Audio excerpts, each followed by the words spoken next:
Oh, crap. We're filming. Okay. Ignore that. Hey everybody, Lucky Jack Racing. Back again. And today, I'm going to discuss something very important that I hold near and dear and that I love very much. And that's trucks. Now, it doesn't matter what kind of trucks they are. It can be mini trucks, lowrider trucks, street trucks, sport trucks, basically any truck. I love them all. And really, this is where I got my start hot rodding, was building this 1964 C10 that you see in front of you. Now, if you've been watching the channel for a while, you've seen it in the backgrounds of shots when we were working on the Biscayne. And I'm going to go through a brief history of this truck and kind of be an introduction to it, to YouTube, as we get to finish this up, because it just so happens that my 16th birthday is coming up in less than a month. So that means we have less than a month to get this thing fired. It may not be driving, but it is going to be fired and be able to make loud engine noises by my birthday. So let's go over the history of the truck.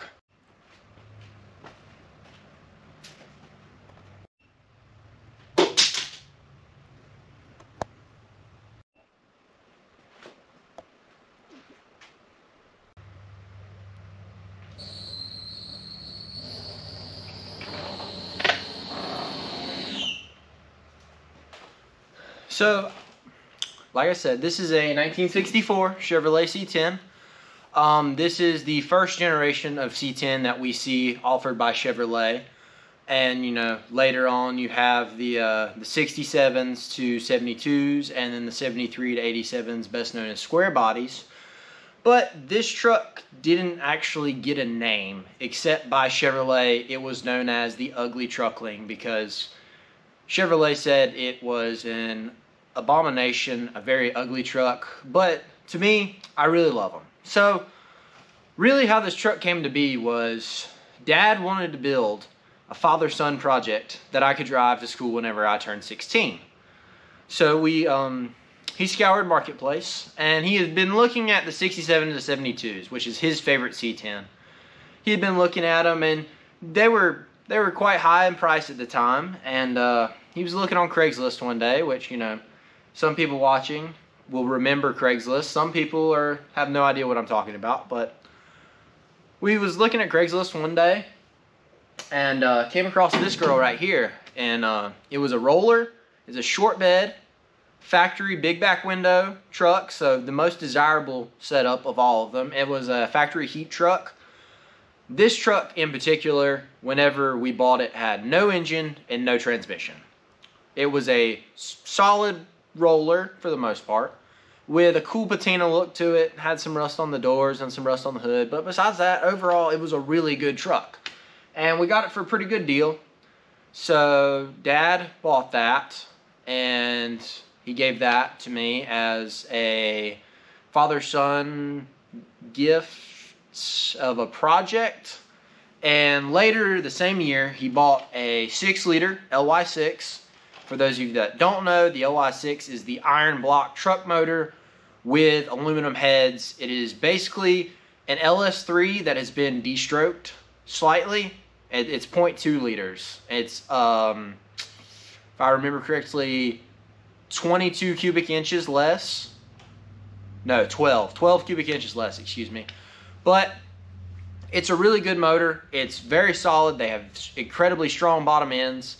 And he also got it with a 6L90E transmission. The chassis was built by us. Everything was done in the shop by us. Nothing has been done by anybody else except the powder coating. There's powder coating on the suspension. We did not do that.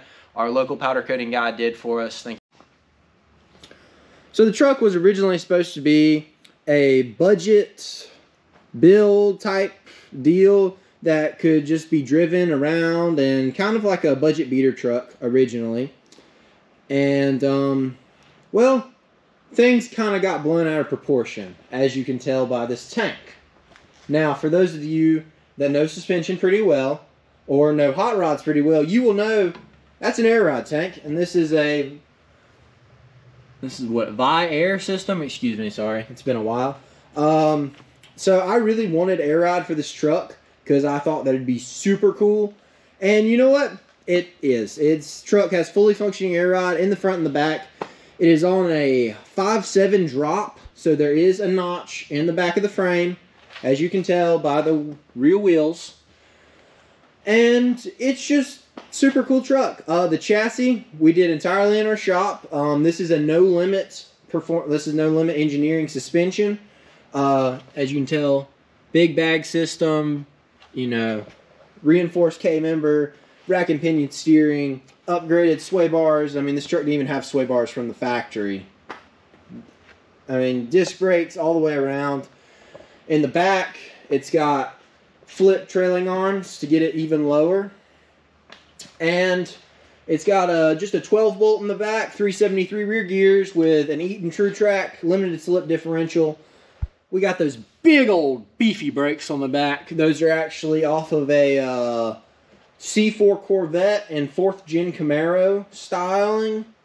So they work really well. And then, you know, got all sorts of parts in the truck. I got the hood back here. I got the fenders over here. But it's kind of evolved over time. I mean, originally we weren't going to put, as you can see, there's vintage air sitting right there, getting ready to be put on. We weren't going to do anything to it really, but make it loud and fast. And that's all that we really want it to be. But over the time of building it, it slowly kind of evolved into a giant project and more of a show truck. So let's go into a few things. That's the 6-liter. Fun little fact about this bracket right here. I welded that when I was 12. Yeah, 12-year-old on the welder, and I made a pretty nice bracket for it. And that's actually the whole reason that I learned to weld, that me and Dad learned to weld. We actually learned together, was just so I could do welding around the house and on the truck. And later it became super helpful when we made exhaust for Camaro and, you know, worked on other things over the years. But yeah, I built that bracket myself, so I'm really proud of that. So something that people ask a lot is, what kind of exhaust am I going to run on it? I mean, it is a 6-liter. It's got shorty headers on it. And a lot of people are like, well, you know, you should keep it quiet. You know, it's a lower truck. Maybe it should be quieter. No. Whenever we first started building the truck, Mom said the only thing that she wanted on it was she wanted it to be loud and rowdy so I could never sneak out of the house. Well, enter Black Widows. So, for those of you that don't know, Black Widow literally makes the greatest muffler known to man of any sort. I mean, I have a set of Venom 250s to go on the Biscayne, and I got these. This is what got me started on Black Widow. So these are a muffler, yes, before somebody asks. These are their Neighbor Hater series. This is the loudest muffler they offer. It is just a tiny little bullet style, straight through muffler. There is baffling in there of sorts, but I mean, it's straight from the muffler. Quite frankly, these are the greatest mufflers known to man. Black Widow, it sounds amazing on everything. I have heard Black Widows on Tacomas that just sound gnarly. Okay? These guys make the greatest mufflers ever, and if you've never heard of them, go check them out for your next hot rod. They make everything from mild to wild exhaust, so please go check them out. But the final thing to top off this muffler that you see before you is a tip that me and Dad have talked about for so long, and I finally found a set for a decent price. Now, as you know, I live in North Carolina, home of NASCAR. Well, a lot of people know NASCAR for one thing, and one thing only: boom tubes. Yes, these are real deal Dr. Gas boom tubes that were created for NASCAR. And I bought these for 60 bucks on Facebook Marketplace, and I'm going to restore them back to the black that they would have not been, but I'm going to make them black just for the sake of I don't want them rusting on the truck. And as you can tell, just kind of a cool little look for them. I don't know, they're going to slide under my bedside in front of the rear wheels, and I think that overall they are going to look wild on there, just bad. I mean, this is one bad truck. I'm telling you, air ride all the way around. It is lowered to the ground, and it's just wild. So one of the biggest final problems and challenges that we did face with the truck, which currently, as you can tell, are done, was painting. We have never done body work before, have never done any sort of paint, besides some spray cans, some rattle can stuff here and there. But I'd say it turned out really well. I mean, this body work was all done in-house by Dad. And by in-house, I mean inside our shop. We're not professionals. We've never done this before. This is just something that we did together. He sanded it and did all the filler work on it. And you know what? It looks amazing, in my opinion. He's done some really cool subtle details in it that a lot of people won't notice. Like, I want to show you this right here. This is the dash. But, I mean, he custom fabricated these block-off plates that you cannot see because it is super dark in here. But that's the four-wheel drive transmission tunnel right there. I mean, I helped him cut out and weld that in. I painted that glove box compartment, and you know, I'm very proud of it. Excuse me, glove box cover.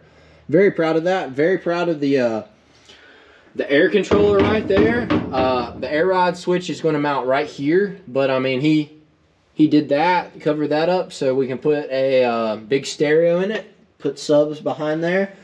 But I mean, all this was painted by me and Dad, just in our garage with, you know, super basic paint and some basic hand tools. And, you know, it turned out really well. I mean, you know, we are not professionals by any means, but we are super freaking proud of this paint. This is probably one of the coolest things that we've painted. So we did all this, but this was probably the coolest and the hardest. So these are fiberglass wheel tubs, or inner fenders, as they should be called.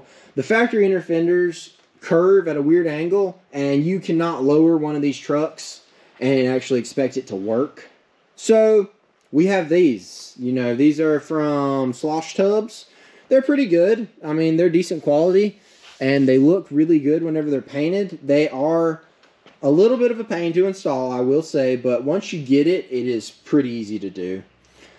And, I mean, Dad painted these himself, but I think that they are freaking awesome looking. They're in an eggshell finish. So the final really complicated and cool piece of the bodywork on the truck is the firewall. So the firewall has been filled and smoothed and then painted in this eggshell finish that I really like. And as you can tell, think is really cool because I did it on the entire engine bay. That was actually Dad's idea. I just kind of went along with it, and I thought it looks really good in the end. But, yeah, I mean, it's been all filled. Everything's been done. The only holes left, like you can see right here and right here, are for vintage air.